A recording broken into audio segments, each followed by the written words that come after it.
can you just imagine this being your first night at a new store or anywhere new, and like this is what happens? That is absolutely devastating.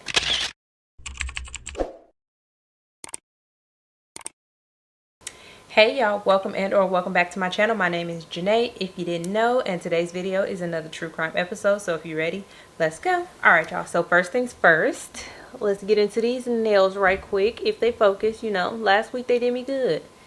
Okay, there we go. Yeah. So it's my first little set of the fall. Very simple.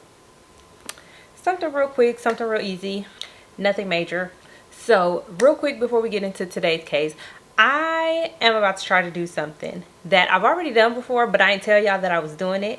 And I really don't even think nobody noticed, paid attention, or even cared. But it's something that I've been wanting to try again for a little minute now. And basically what I'm trying to do is do a case from each state, but in alphabetical order. So from like Alabama to Wyoming, straight in order. And I didn't complete this task last time because quite frankly, I didn't hold myself accountable. And I didn't have y'all to hold me accountable because I didn't tell y'all what I was doing. So yeah, let's just get into it. And today we starting off strong in Alabama. So it's Wednesday, April 13th, 1994 at a Popeyes in Gadsden, Alabama. And at this point, the Popeyes is closed for the evening and there's 4 employees inside completing their nightly duties. So cleaning up the place, getting stuff prepped for the morning crew, you know, making the deposit, doing all of the things that people do after their store closed. And those 4 employees were 18-year-old Tamika Collins, who was the assistant manager. There was Bryant Archer, he was 17 years old at the time.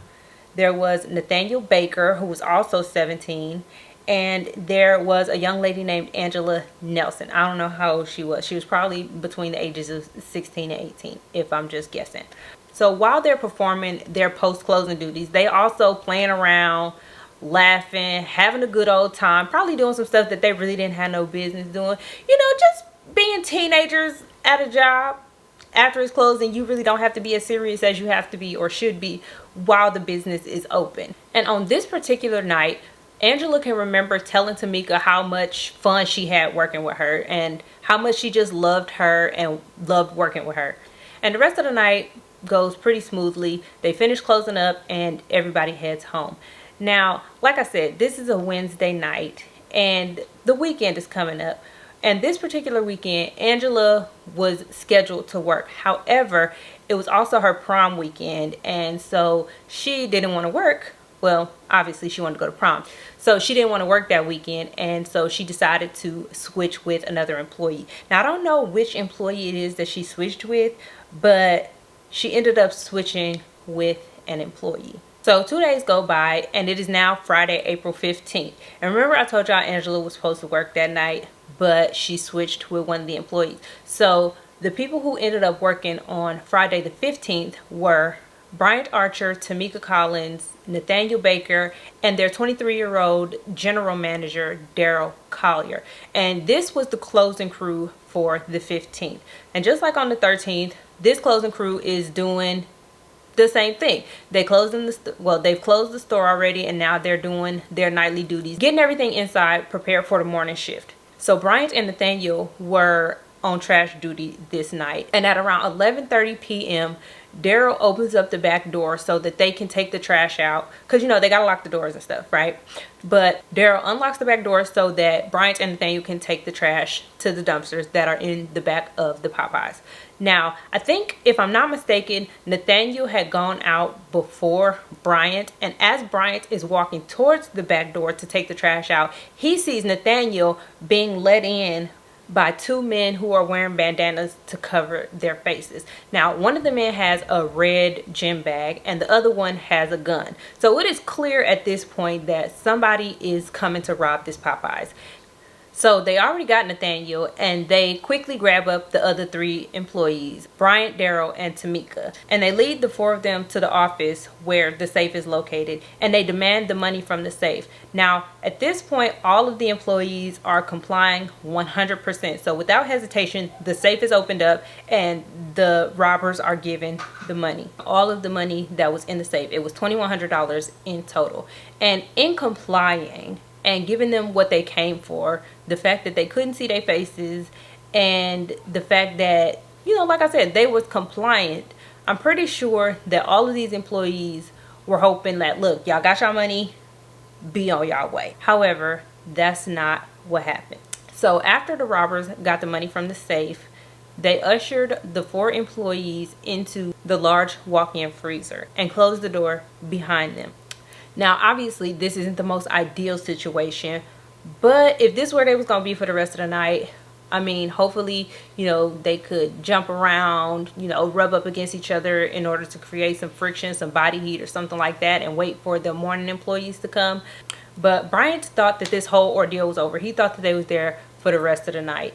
And so immediately, I guess in an effort to kind of decompress, he sits down. But shortly after he sits down, the freezer door opens back up again, and immediately upon this freezer opening, shots are fired inside. And unfortunately, all 4 of the employees were hit. And after firing into the freezer, the robbers fled. Now, while the robbery had started on the night of the 15th, the shooting actually didn't occur till shortly after midnight on the 16th. So like I said, all 5 employees had been shot. But miraculously, even after being shot 5 times, Bryant was still alive. And in a panic and fleeing the scene, the robbers had left the freezer door partially open. And Bryant was able to make his way out of the freezer and back into the office to call the police. Now, when the officers arrived, they find the 3 employees, Tamika Collins, Nathaniel Baker, and Daryl Collier, in the freezer, all deceased from their wounds. And once they make their way around to the office, they can see Bryant lying on the ground, bleeding profusely. However, he is still alive and he is able to communicate effectively with the police. And there is dash cam footage of the police arriving, and you can hear them talking to Bryant, and you can hear the officer trying to make sure he stays as calm as possible given the circumstances of the situation. And whoever the officer was that was talking to Bryant, kudos to him, because he did an amazing job keeping Bryant alert, talking to him. He talked to him about school, and in between talking about school and stuff that he liked to do, he would kind of interject like, okay, do you know who did this, and yada yada yada. But it wasn't like grilling him. It was, I don't know, it was very interactive and just trying to make sure that he stayed awake, making sure that he stayed coherent. And I just think he did a phenomenal job. Whoever that officer is, kudos to you, sir. But anyways, in the midst of talking to the officer, Bryant tells him that it was 2 men wearing bandanas to cover their faces, and one was Mexican, one was black, and they left in a black Monte Carlo. And he also said that he recognized one of the guys because of his haircut, and it was the Mexican guy, and he said that his hair was like shaved off on one side or something like that. It was a very unique haircut. And can you just imagine that happening in the early 2000s where everybody had half their hair shaved off? Like, it would have been a whole entire, he probably wouldn't have been able to identify him. But thank goodness this happened in 1994 when that was not as prevalent. And Bryant also said that this guy either, I don't remember if it was he worked there or if he used to work there, but nonetheless, he knew that it was the guy who worked there at some point. Whether it was then or in the past, he had worked there at some point. And the person was 16-year-old Kuhuatamik Henrique Parida. And all of this information was obtained from Bryant while they was waiting for the ambulance. So once the ambulance got there, Bryant was obviously rushed off to the hospital, where he would be treated for wounds of the arm, face, shoulders, and neck. And thankfully, he would end up surviving his wounds, although he would have to go through lots of different surgeries and lots of rehab. So about an hour after the robbery, the police ended up pulling over a car matching the description of the Monte Carlo that Bryant had described. And this Monte Carlo was in fact the Monte Carlo that they were looking for. It had Kuhuatamik in the passenger seat, and it had a 22-year-old man named Robert Bryant Melson in the driver's seat. And I think that after they was taken into custody, Kuhuatamik, he gave up the story right away. Now, there wasn't a lot of information that went into the background, that went into detail or into depth about the background of this investigation. So I don't know what evidence they had against them aside from Bryant being able to identify Kuhuatamik, and then Kuhuatamik identifying Robert as his accomplice. I really don't know what were the ins and outs of the investigation. However, I do know that they were both charged and convicted for for the robbery, the murders, and the attempted murder.